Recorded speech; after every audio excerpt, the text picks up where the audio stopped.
Tout commence en fait le 12 septembre 1962. Kennedy tient ce discours à l'université Rice de Houston. We choose to go to the moon in this decade and do the other things, not because they are easy, but because they are hard.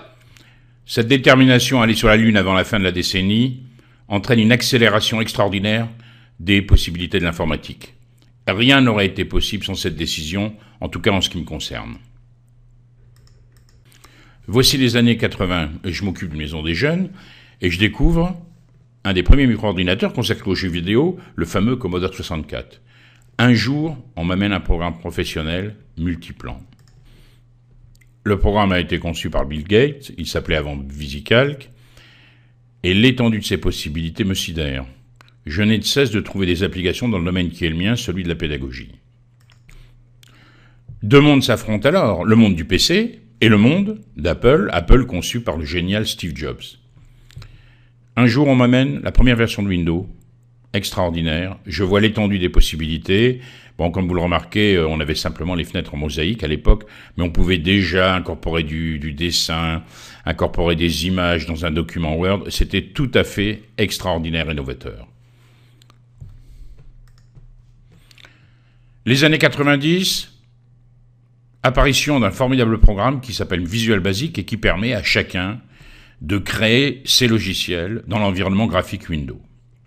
Je crée Matutor. Matutor, c'était un ensemble de logiciels destinés à l'école primaire, destinés également au début du collège, et qui comprenait différents modules. On voit ici par exemple le module permettant de s'entraîner au calcul d'air. Alors, Matutor connaît un vif succès, d'où la création de l'association Logédu, association Logédu qui est chargée de distribuer ces programmes. Il faut dire qu'à l'époque, il y avait beaucoup d'enseignants qui s'y mettaient pour créer des logiciels pédagogiques, et Logédu a servi de structure pour regrouper ces enseignants. 1994, c'est le choc. Je découvre Internet.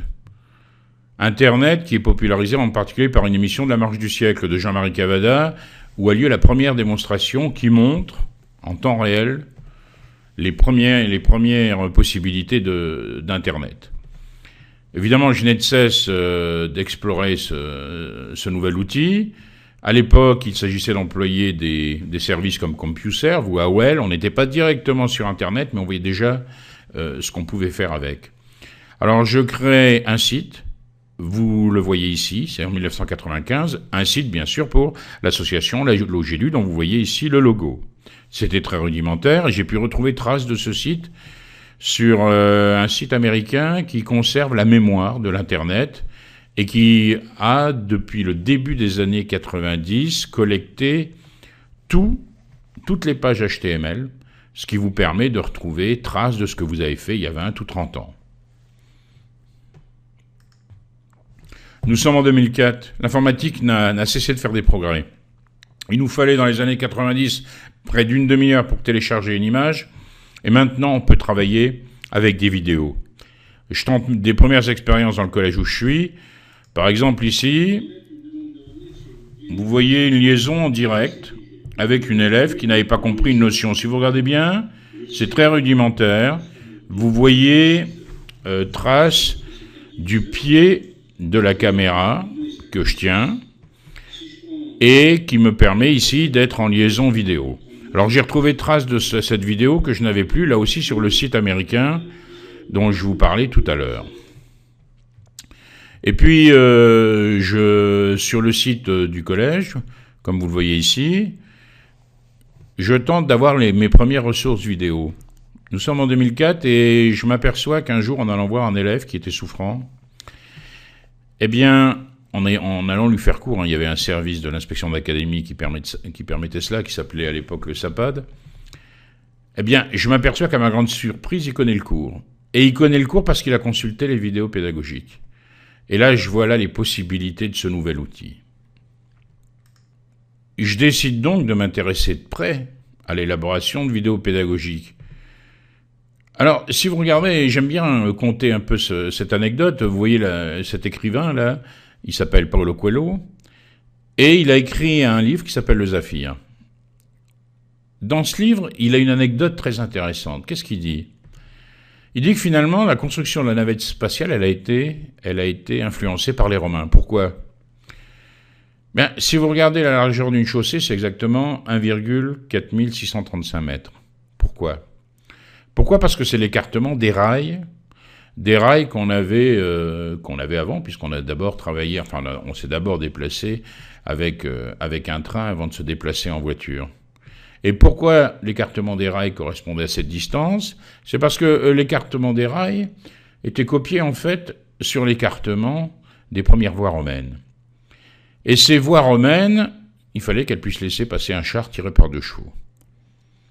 Il se trouve que pour la construction de la navette spatiale, il fallait pouvoir la déplacer sur la route.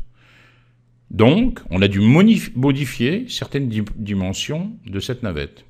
On peut donc dire que les Romains ont influencé la construction de la navette spatiale. C'est un peu ainsi que cela se passe dans tous les domaines, en particulier dans le domaine de la vidéo. Et encore maintenant, les premières vidéos pédagogiques, on avait souvent un enseignant devant un tableau. On voyait mal. On n'avait pas l'idée de retourner, comme on le voit en bas à droite sur cette photo, de retourner une caméra. Et ce dispositif, la nature du dispositif est elle-même très importante. Hein, tout se passe quand vous êtes en train de faire la vidéo, comme si quelqu'un était au-dessus de votre épaule en train de voir ce que vous êtes en train d'expliquer. Et donc cela crée tout de suite une situation différente qui, à mon avis, a de l'importance dans le domaine pédagogique. Bon, vous voyez en bas à gauche, à côté, ce que ça peut donner quand on prend un extrait de la vidéo. Grâce à Internet, il y aura la possibilité de stocker les ressources vidéo. Je crée donc un site sous forme de blog pour qu'il soit très facilement accessible pour les élèves. Je crée également une chaîne YouTube. Pourquoi? Parce que beaucoup de jeunes ont l'habitude de travailler dans cet environnement YouTube et le préfèrent en règle générale. Bon, c'est un grand chantier qui va s'amorcer. Un grand chantier pour passer de la 6e à la terminale. Il s'agit donc de respecter le programme scolaire scrupuleusement et de couvrir ainsi tout le cursus de quelqu'un qui voudrait partir du collège jusqu'au bac. Vous voyez en haut à droite le forum. Le forum a une grande importance, c'est-à-dire que ce forum va nous permettre d'échanger, mais il faut qu'il soit doté d'outils performants pour pouvoir répondre facilement, directement. Il faut pouvoir répondre par une vidéo rapide, il faut pouvoir écrire des formules très complexes, il faut pouvoir incorporer très rapidement des images ou des extraits. Voilà très rapidement quelques extraits d'échanges qui ont lieu sur le forum. Vous voyez, on peut incorporer facilement une vidéo, on peut écrire facilement les formules, comme je vous le disais, on peut même incorporer un petit commentaire audio. Et puis, un élève, par exemple, qui veut me communiquer ce qu'il a fait, peut facilement le faire avec son mobile. Les sites sont fréquentés environ par 5000 internautes par jour. Le forum, lui, compte 2500 inscrits. Il y a aussi les applications. Les applications, Mode Vidéo a une application sur Apple Store, a une application bien sûr également sur Google Play. Actuellement, près de 25 000 téléchargements ont eu lieu. Bon, tout ceci bien sûr est entièrement gratuit. Pour préciser un peu la nature de la pédagogie qui m'anime, 2 anecdotes. Une anecdote qui était contée par un universitaire lors de ma formation. En Bourgogne, il y avait une tradition paysanne qui consistait pour un paysan à amener son enfant, par exemple, près d'un champ pour lui désigner les bornes, et pour que l'enfant retienne l'emplacement des bornes, il lui donnait alors une gifle, imprévisible et injuste. Une autre anecdote, vous savez tous ce que vous faisiez lors d'événements très importants qui vous ont marqué. Lors de la destruction des 2 tours le 11 septembre 2001, chacun sait ce qu'il faisait. Donc ce qui m'intéresse, moi, c'est cette approche mentale, comment je vais pouvoir, souvent sous forme d'une image mentale, apprendre, telle ou telle notion. Alors il y a un homme qui est très important dans ce domaine. Il s'agit d'Antoine de la Garandrie. On s'est aperçu au bout de 18 mois que j'étais sourd. Alors vous comprenez, ça avait votre raison qui m'a amené à me battre avec une certaine violence. Cet homme qui était donc sourd jusqu'à l'âge de 13 ans s'est intéressé de la manière... En clair, il s'est intéressé sur ce qui se passait dans la boîte noire qu'est le cerveau. Il s'est aperçu qu'il était absolument nécessaire qu'un pédagogue soit en même temps quelqu'un de multimédia. Il y a des élèves qui apprennent mieux en manipulant, il y a des élèves qui apprennent mieux en écoutant, il y a des élèves qui apprennent mieux en regardant. Donc si vous voulez concevoir une vidéo pédagogique utile, il va vous falloir être multimédia. Vous allez pratiquer une activité sous la caméra. À certains moments, vous allez plier du papier, vous allez répéter certaines phrases, vous allez donner quelques chocs visuels, quelques images, et c'est ainsi que vous avez une vidéo à contenu véritablement pédagogique. Donc c'est cela ma principale approche quand j'élabore une vidéo. Regardons quelques exemples très simples, vous voyez en haut à gauche. Il s'agit simplement d'un dessin à la craie qui donne l'illusion d'avoir un environnement 3D. Hein, vous avez l'impression de voir les boîtes en relief, en quelque sorte. Donc vous avez là une image choc qui va vous conduire à vous intéresser à la perspective, au point de fuite, etc. À l'occasion, j'ai également reçu sur un réseau social de la part de ce grand mathématicien suédois. Il avait voulu expliquer à ses enfants comment calculer l'aire de la surface d'une sphère. Quoi de plus simple? Un carré de papier, 4 disques correspondant au grand diamètre de la sphère, on pèle une mandarine ou une orange, et on s'aperçoit finalement que l'aire de la surface de la sphère, c'est rien d'autre que 4 fois l'aire du disque. Bon, de la même façon, en bas à gauche, quand j'introduis la droite graduée, je vais utiliser ces petites figurines qui représentent Einstein. Elles sont de différentes grandeurs et vous avez là l'utilisation d'une image mentale. Autre chose, en bas à droite, vous voyez, dans le domaine de la fonction, si compliqué pour les élèves, ne parlons pas tout de suite de fonction, parlons d'une machine. Mais une machine que vous allez visualiser. Hein, vous voyez ici le témoignage brut de quelqu'un qui a laissé son sentiment ou son commentaire sur la chaîne YouTube. Un autre exemple, je ne savais pas comment introduire justement l'aire du disque. Il a suffi de s'intéresser à la façon dont Archimède procédait. Qu'est-ce qu'il a fait, Archimède? Il n'a rien fait d'autre que découper le disque en triangle. Alors, si on avance un petit peu plus rapidement dans la vidéo, on voit qu'il va prendre tous ces triangles, il va les assembler, et il va s'apercevoir que si vous prenez des triangles assez petits, qu'est-ce que vous avez devant vous? Vous avez rien d'autre qu'un rectangle. Un rectangle dont la largeur serait le rayon de ce disque. Et puis si vous prenez la longueur, ça correspond à quoi? Un demi-périmètre. Un demi-périmètre, c'est quoi? C'est pi fois le rayon, puisque le périmètre entier, c'est 2 fois pi fois le rayon.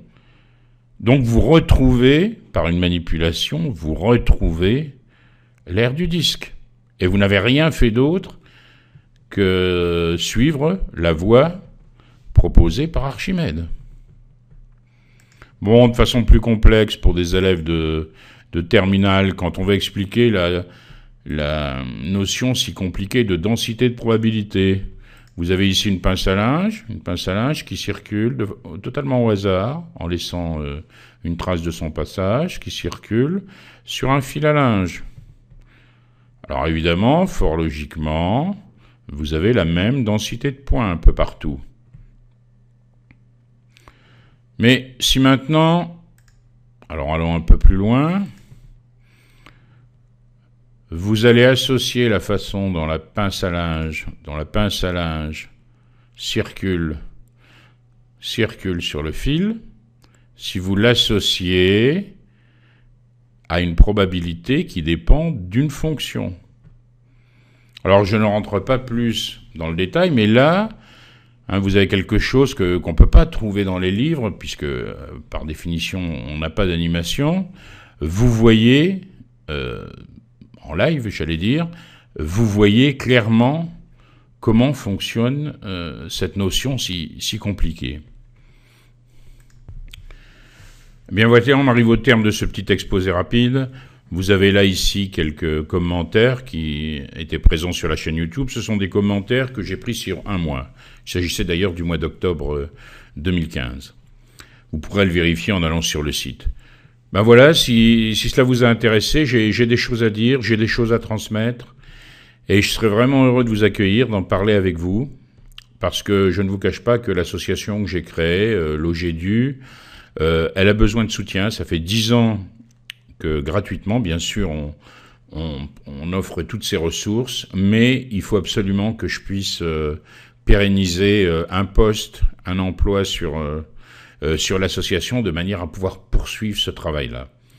Alors, c'est pourquoi je fais appel à vous, je fais appel à tous les médiateurs possibles pour pouvoir expliquer ce que je fais et être un peu soutenu. Ben voilà, à très bientôt peut-être.